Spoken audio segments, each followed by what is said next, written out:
Представнички орган на граѓаните и носител на законодавната власт во државата е собранието.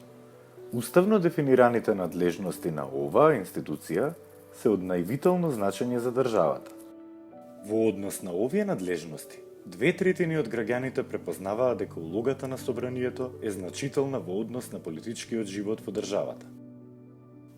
Сепак, над 2/3 се исто така убедени дека во извршувањето на своите функции, собранието е до извесен степен контролирано од страна на владата и покрај тоа, што уставната надлежност на собранието го предвидува токму спротивното, законодавниот дом да ја избере и да врши политичка контрола и надзор над владата.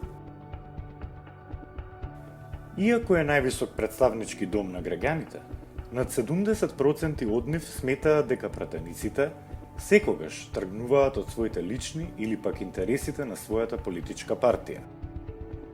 Ваквата перцепција на граѓаните во однос на работата на собранието е константна во последните 3 години.